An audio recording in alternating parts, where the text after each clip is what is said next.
Admittedly, a Premier League predictions video 3 weeks into the season is a little bit sketchy, but I wanted to wait until the transfer window was closed, all the squads are finalised, so I could make a fair assessment and not have a absolute disaster class like I did last season. I have put a lot of time and effort into this video, mainly to avoid humiliation at the end of the season.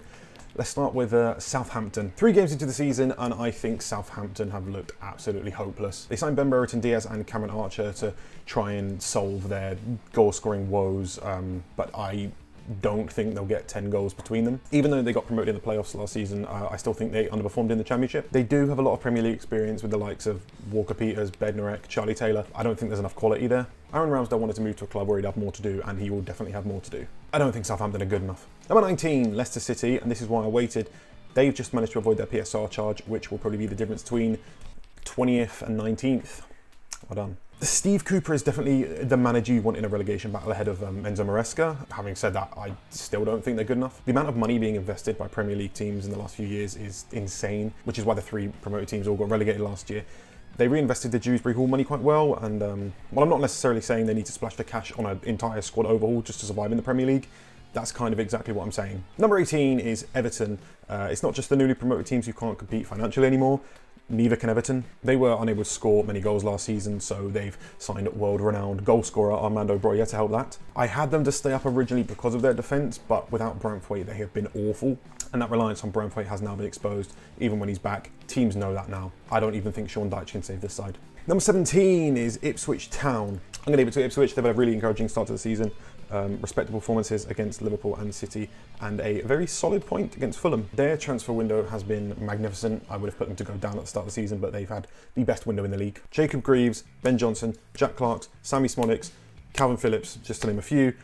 They'll be fine. Number 16, I've gone with Brentford. They've obviously lost Ivan Toney, which sucks. They signed his replacement only to lose him for half the season. They have started the season well enough, beat the teams in and around them, lost to Liverpool, as you'd expect. Carvalho and Vandenberg are odd signings. It's a lot of money for unproven names, but I'll assume the Premier League scouts know more than me. Number 15, I've gone with Wolverhampton Wanderers. They've signed Brazil's second best midfielder behind Lucas Paqueta. They've lost Neto and Kilman, who are arguably their 2 best players last season. I'm not going to pretend I know much about Pedro Lima or Rodrigo Gomez, but Strand Larsen could end up being a much needed addition up top. They scored the 4th least goals last season, so they definitely needed a goal scorer. I think it's going to be a very forgettable season from Wolves. Number 14, I've gone with Bournemouth. Losing Solanke looked to be a big old mess, but they've abused their Premier League pulling power by signing Evan Nilsson from Porto, who isn't going to be as clinical as Solanke, but he's definitely very good. If he can grab half the goals as Solanke did, he'll be fine. They were absolutely VAR'd out of a win at Newcastle, and their Everton comeback was very special. It won't be an easy season, but I'd be surprised if they had much to worry about. They've also somehow now swindled the most expensive goalkeeper of all time. They've got him at their disposal, so fair enough. 13, I've gone for Nottingham Forest.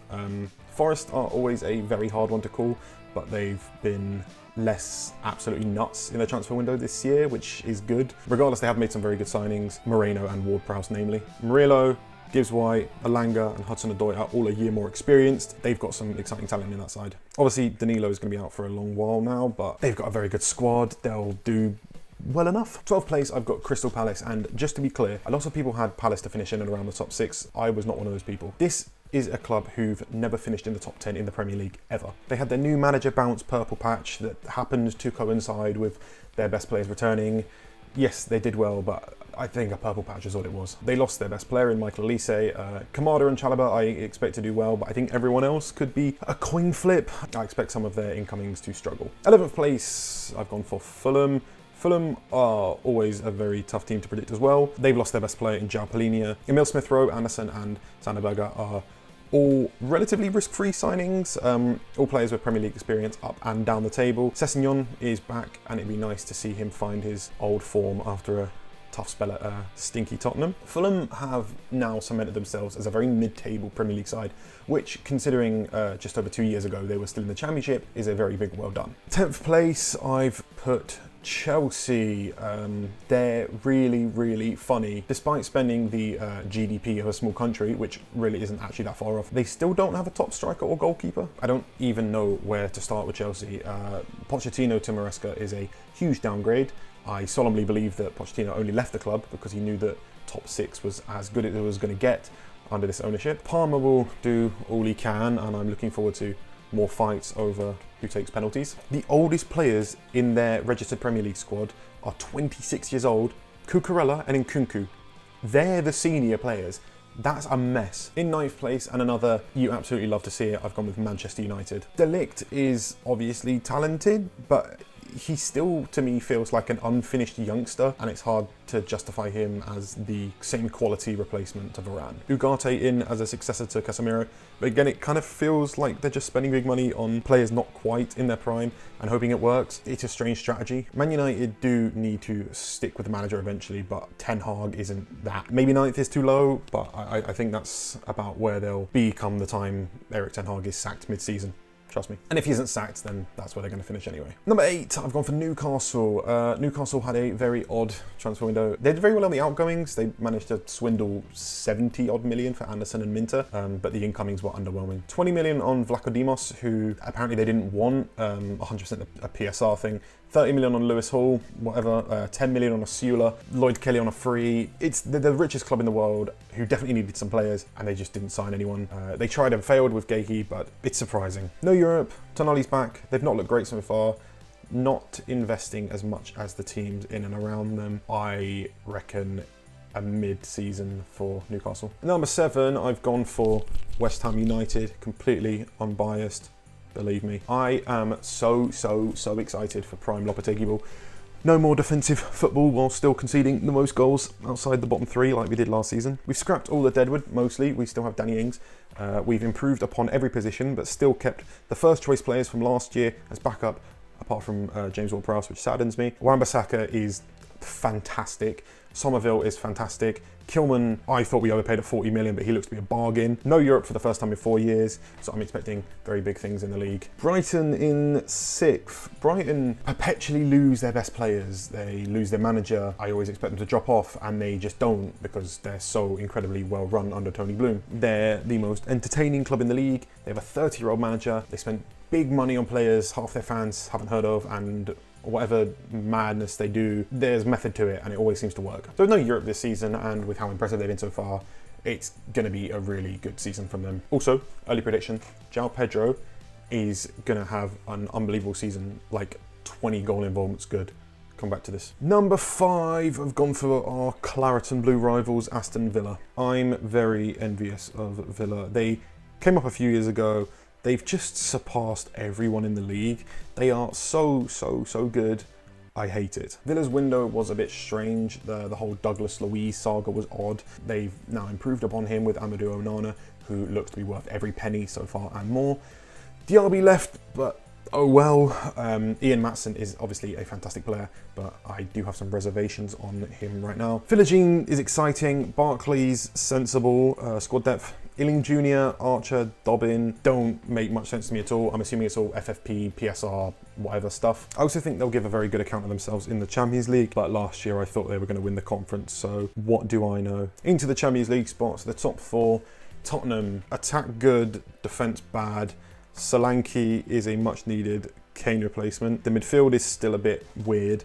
Archie Gray is very talented, but might be a bit early to be placing top 4 hopes on an 18-year-old. Same goes for Otto Berr and Lucas Bergvall. They've let a lot of players go, which could end up being a problem, especially given how hard they work, how much they run, how prone to injury they are. 4th feels fair. They've got Europa League football to deal with, but they're a year more comfortable with Ange Ball. They've signed a striker. They finished 5th last season. Weighing all that up, 4th place just makes the most sense to me. 3rd place, I've gone for Liverpool.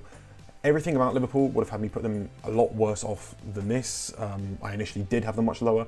I'm not going to say how much lower. No signings until Chiesa. Signings I think they needed. Signings I think they still need. The whole poison chalice and whatnot about Klopp leaving the club. The stars align for them to have a terrible season. But 3 games in and they look great. They haven't conceded a goal. They battered United. They breezed past Ipswich and Brentford. I expect to see some problems later down the road. If Salah or Van Dijk get injured, then the drop-off in quality is quite big. But they'll cross that bridge if and when they come to it. I expect them to go big in cup competitions this year, try to cement slots first season with a trophy, which will ease off their pressure in the league, which I suspect they know they won't be winning anyway. Number 2, of course, it's Arsenal. Arsenal to fall short yet again. I did actually have them top, and then they dropped points to Brighton, and now it feels like they've already got a mountain to climb. Sterling is an insanely good signing, especially considering they're paying less wages than we do for Danny Ings. I don't actually think they ever needed a number 9 like so many people thought they did. Marino and Calafiori are good players, but signing anyone after a good tournament, regardless of their club form beforehand, always feels a bit iffy. They'll have a very good season again, but I don't think they'll be as close to the title this time around. They really need to prioritise winning something. Winning a League Cup would be a big moment in the Arteta era. What's the point in second place season after season if ultimately they've got nothing to show for it? Number 1, wow, it's Manchester City. It's boring, isn't it? But it's just how it is now. Thankfully, the uncertainties around Pep, Edison, De Bruyne, charges, future maybe make me kind of feel like the dominance is coming to an end. Maybe it's wishful thinking. Haaland already has 7 goals, but more importantly has me bottom of all my fantasy leagues. Alvarez going with no replacement is going to be a miss. KDB is aging. It's nice to see Ilkay Gundogan back, huge fan of his, and Savinho looks a tidy little player. I do think overall they've probably weakened from last season, but I don't think anyone else has improved enough to challenge them regardless. So well done City, now respectfully get relegated. Thanks. All right, thanks for sitting through that absolute disaster of a predictions video. Go follow me on TikTok because I'm going to post some stupid rubbish content on there, and come back in a week and a half's time because I'm going to be uploading every week, Thursdays 6 p.m. Thanks. Goodbye.